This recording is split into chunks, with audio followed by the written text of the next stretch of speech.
7 days. 7 beautiful days with the Steam Deck. I have a lot of thoughts. This is going to be my 7-day review and the formal review of the Steam Deck OLED. And I'm, hoping to maybe get some B-roll. I have a new coffee too. This coffee is by Portrait Coffee. This is a Kenya. Kenya coffees are my absolute favorites. I love Kenyan coffees. So I'm really excited to try this. It is, yeah, that smells like a Kenyan coffee. I am stoked. But today we're reviewing this guy, the Steam Deck OLED.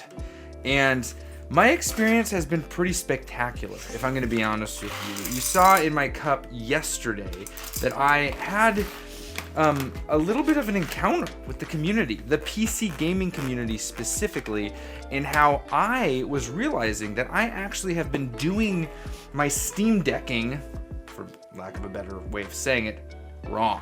I have learned a few things and some tinkering, and I just have a different mindset when it comes to the Steam Deck as a whole. But let's break it down. Quality, build quality. If you're getting the Steam Deck, at least the OLED, the question is always, is it better than the LCD? I'm going to say that the feel in the hands is better. Yes, it is better. And I know that you guys are going to be like, well, the hardware on the exterior is the same, the case is the same, everything's the same. There's some exceptions. They have tinkered with, whether it's the hardware itself or they just did a better job implementing the haptics in the touchpads. The touchpads actually feel better when it comes to the experience of using them. Granted, I didn't use them a tremendous amount, but I still did enjoy using the touchpads far more than I did the first time that I used the Steam Deck. Now, the next thing that I think is worth mentioning is they reworked or whatever, I don't know what they did to the thumbsticks, but the thumbsticks feel night and day.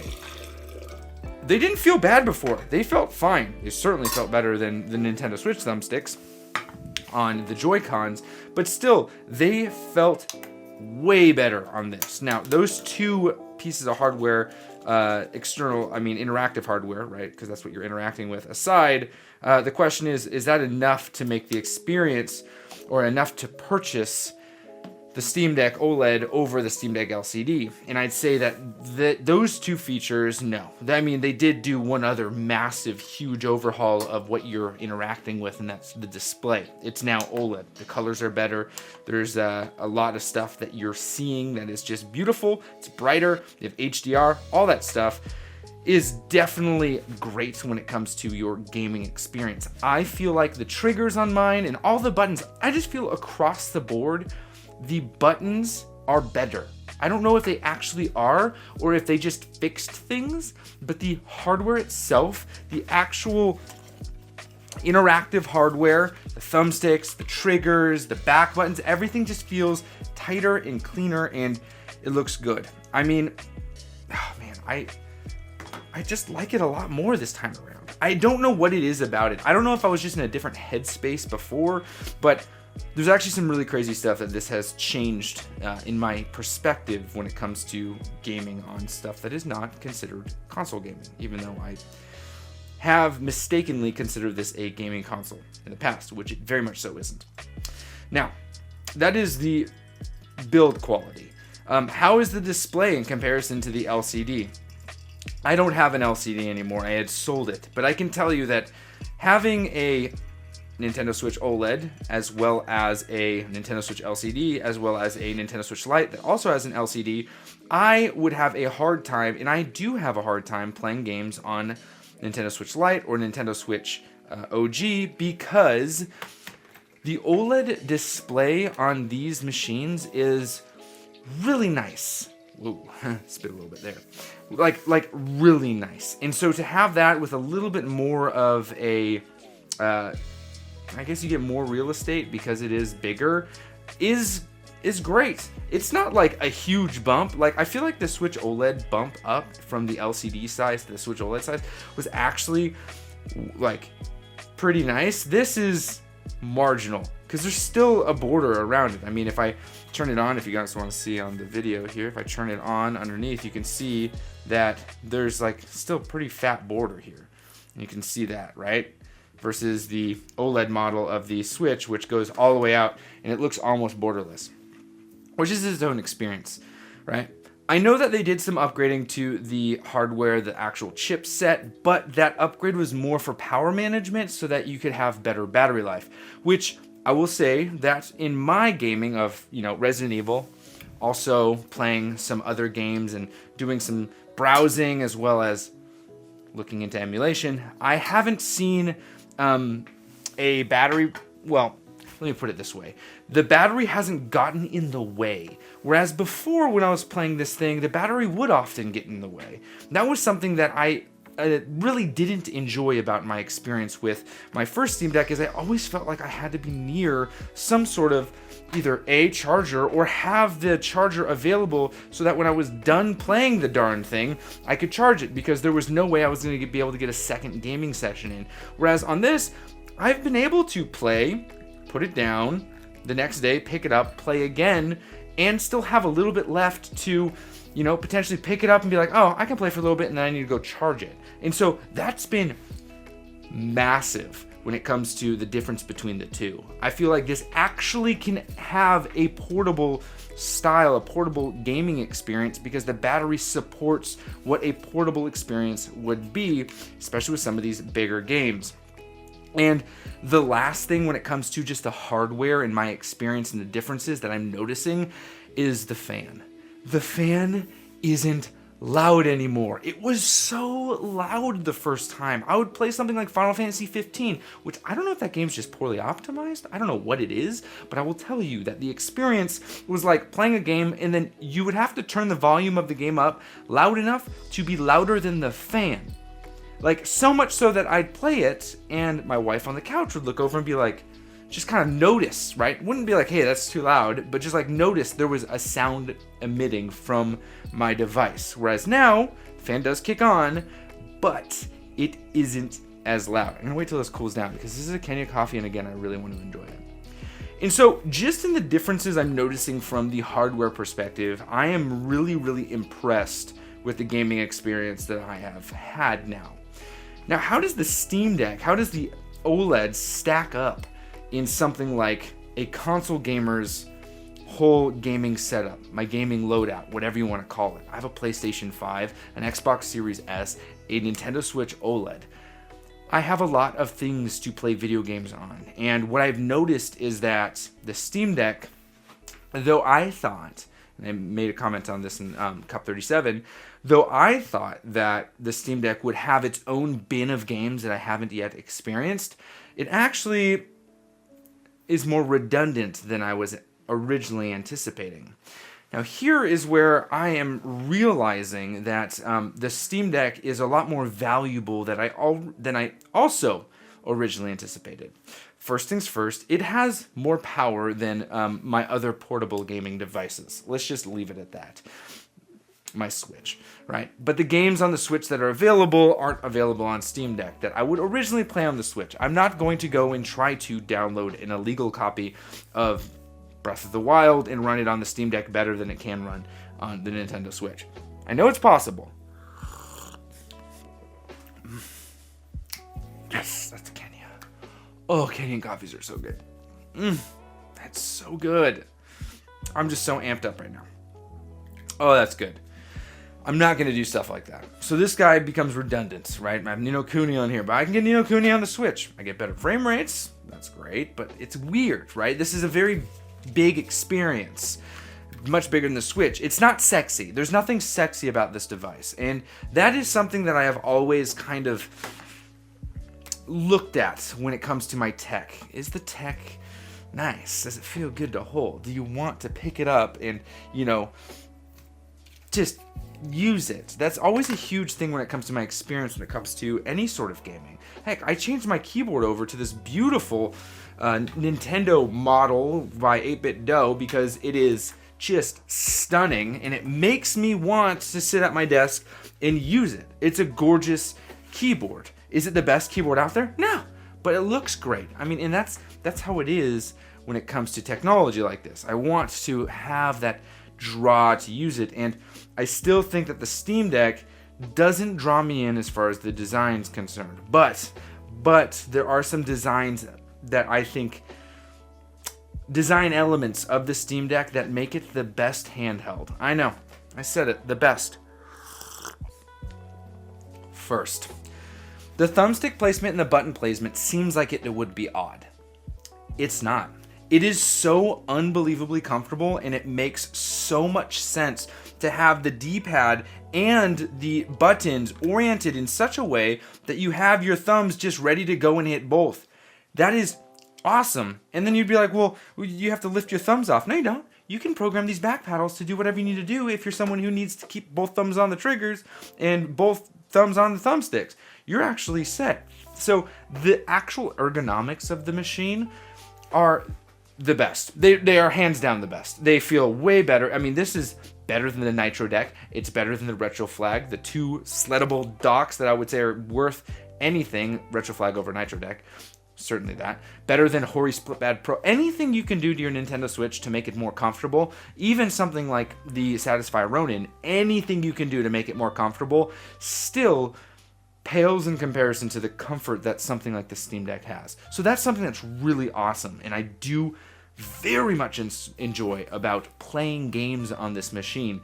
The hardest part for me is shifting my mindset to purchase games on the Steam Deck over something like the Nintendo Switch, but something happened while I was playing games here and talking with you guys online. All of the comments have been so great, and I'm going to need more of them, and I'll tell you why a little bit later, because I'm very, very excited for what this has revealed to me. First thing, Ni no Kuni is a game that's available on every console. Also, we got stuff Resident Evil 4. We have Resident Evil Village. We have, Final Fantasy 7 Remake and Integrate. Final Fantasy 15. Kingdom Hearts. Well, you can't get Kingdom Hearts in here because it's on the Epic Store, but you understand what I'm saying. I'm naming games that you can get on all consoles. All consoles. With the exception of Nintendo Switch. But why would you be compelled to purchase a game like Final Fantasy 7 Remake and Integrate right now, right? On something like the Steam Deck if you have a PS5? That's a very valid, very, very valid question. Because the PS5, you're going to get you're getting better gaming fidelity. And if you just own a Steam Deck, that might be a tough pill to swallow. But there is something that I have neglected to mention in any of my Steam Deck videos that goes without question or goes without saying for a lot of you otherwise, PC gamers that have been doing this. When I say I've never gamed on PC before, I'm being honest with you. I've never, not even dabbled. I've played games my whole life. I've owned PCs to try to game on them, and I've only tested games through Game Pass, mind you. I have never gamed on PC. I played World of Warcraft growing up, not much. I played StarCraft and Diablo. That is the extent of my gaming on a computer. Everything else has been console my whole life. So all of these discoveries are brand spanking new, which is going to play into what I'm going to mention later. This experience, this whole gaming experience has shifted my mindset, because if I buy Final Fantasy VII Remake and Integrate on my Steam Deck, it's available to me on the Steam library and available to you on the Steam library. What else is that available on? Your PC. How many PCs?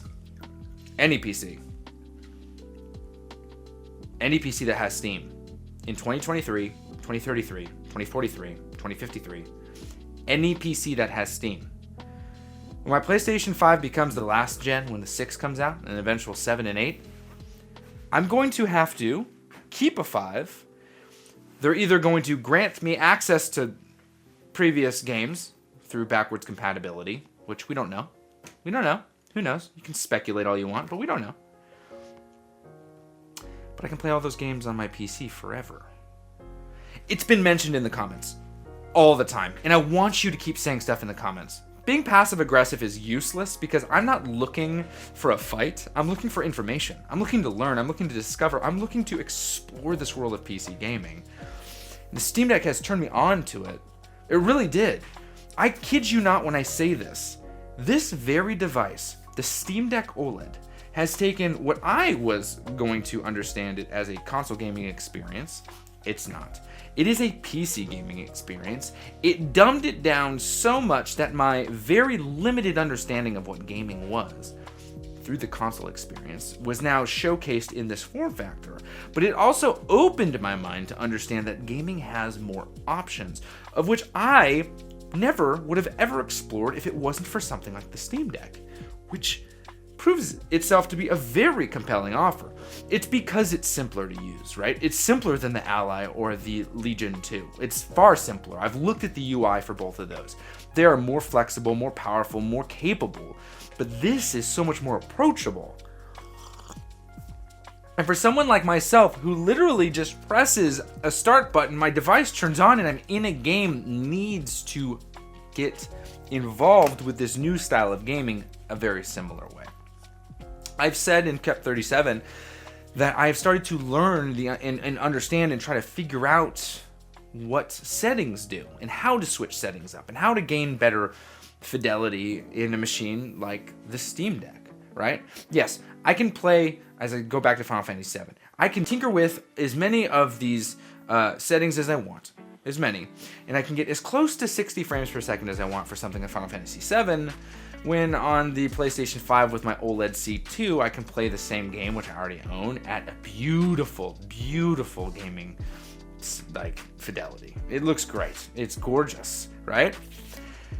But for better or for worse, that's just its own very limited closed gaming box PC, whatever you want to call it. This console plays the game the way it does because I don't have a gaming PC. If I had a gaming PC, I would be able to do what I can do with the Steam Deck on the gaming PC or with the PlayStation 5 on the gaming PC, and in some ways probably get a better gaming experience or I'd be able to get better gaming fidelity. I don't know if the thought of browsers and launchers and updates and drivers and all this stuff and management of all those is really what I want to do or travel down. I don't know if all of those different nuances, I guess, is a positive way to look at it. Some would call it nuisance. I look at it as nuance. Is something I want to interact with. I don't know, but I'm gonna do it. 2024 is going to be the year that the new Nintendo console comes out. But my project that I'm realizing I want to get into is building a gaming PC. And it's very much so because of the way that the Steam Deck has shown me that this is the beginning, right? This is the very, very beginning or introduction to PC gaming for me. And I thought that was quite special. And when it comes to something like the Steam Deck and the ability to tap into that world, as someone who doesn't have a gaming rig or any sort of access to what PC gaming may be, this machine becomes very special and very worth it. For anyone on the fence of whether or not they should look into or purchase something like a Steam Deck, I would say you got to ask yourself a few questions. One is, let's go down these roads. One is, if you are already a gamer on PC, if you're a PC gamer, and portability at the sacrifice of performance always is something that you're very interested in. You have a built-out Steam library, and these games are playable on something like the Steam Deck, right? If you have a built-out Steam library of strat games, like, I don't know, like, is that going to be a good experience on the Steam Deck? Probably not. I haven't tried. If you have a built-out, Steam library or built-out PC and you're playing League of Legends or Apex or whatever it may be, or Warzone, like, maybe this isn't the right decision for you. But if you have a Steam library of indies, of AAAs, and they're accessible or able to be played on this, and the fidelity and the sacrifice of fidelity isn't necessarily that big of a deal for you, you understand what this device will do, right? You're not going to get your gaming rig experience on a Steam Deck. No, sir. That ain't happening. No amount of settings you can do to change it is going to give you a gaming rig setup on your Steam Deck. No. But you can get very solid frame rates. Very, very solid frame rates. And a spectacular experience, honestly, when it comes to the portability of your PC gaming library that you otherwise wouldn't have been able to do before unless you had like a gaming laptop, which I don't feel like gaming laptops are really the best portable experience. I had the Zephyrus G14. That computer was so unbelievably loud when the fans kicked on. I just was like, this is ridiculous. I ended up selling it. I couldn't do it. I need to get a PC, a gaming rig. That's one. Two, another person is someone like myself. Someone who doesn't have a Steam library, but who kind of wants to start investing in potentially building out a PC library. This might be a good start. It might be a good start. I wouldn't say it is a good start, but it might be a good start. What it did for me is it gave me access to PC gaming in the form factor that I would rather use. I would rather have a portable, like for $600, what I can get in this is probably going to be really hard to piece together with the limited to no knowledge I have on building out PCs. Is it possible? Yes. Linus Tech Tips did it. They built out a gaming rig for the price of a Steam Deck to see if they could get close to it. They were able to get close to it. But this just does it all in one piece, and I like that. I also like this as a gadget. It's like pretty cool, and it does a lot of stuff for me. And so that is pretty special in and of itself. But this might be a good thing for people like me who are like, I want to start building out a Steam library with the eventual hopes of building an actual gaming rig. This experience has been so nice and so exciting, to be honest with you. And I know that it's a really, really simplified version of what PC gaming really is. I know there's a lot more to it. But man, was it incredible. It got me so amped up that I was like, I think I'm going to do it. I think I'm going to make the switch. Hear me when I say this. I will always have the consoles because I have a lot of gaming. I have a lot of games that exist on PlayStation and on my Switch. But what if 2024, this is not what if, this is what's happening. In 2024, I'm committing to budgetarily, this is what I kind of did the numbers, that I'm going to build a not budget-friendly gaming rig. That's the best way to put it. I'm going to put $500 aside every month to invest into this gaming rig. I'm accepting gear from friends. I'm accepting sponsorship and stuff like that. If a company is like, we'd love to give you a whatever to use in your gaming rig, great. By this time, I don't know if it's going to be December 18th or whatever it may be, but by Christmas next year, the rig will be complete. You know what? Let's make it a deadline. The deadline is my birthday, which is January 4th. By January 4th, when I turn 36, okay, which is it's my favorite number, by the way, because it's 3 just like 100 times. Not really, that's 300, but like it's just 3. Like integers are 3. That's 36 is. So many 3s. So exciting. Right. So 36. By the time I turn 36, because I turn 35 next year, this in like a couple weeks, I will have my PC built out, and I'm stoked. Right. It'll be the start of it. Right. And so it's $500 a month to invest into this. I have my base PC. Right. This is the base. So we're starting here. This is what was purchased with my first $600 and something.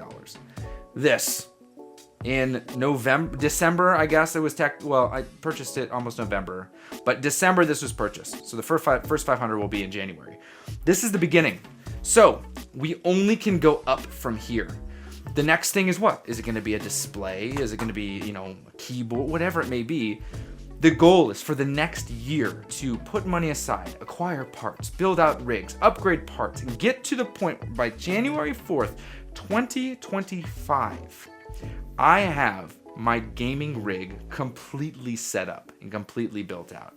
I am so excited because this is going to be so crazy. I wish I could do it right now, but I can't. It's going to be a slow build. So here we go, guys. Here's the journey. We're starting here. Starting with the Steam Deck. And this time next year, it's going to be way crazier. I'm not getting rid of this. Not at all. This is the key to a completely new adventure. Man, I would have never thought 3 years on the internet and I would be switching from console to PC. Thanks, Valve. You guys are awesome. This is Happy gaming, guys.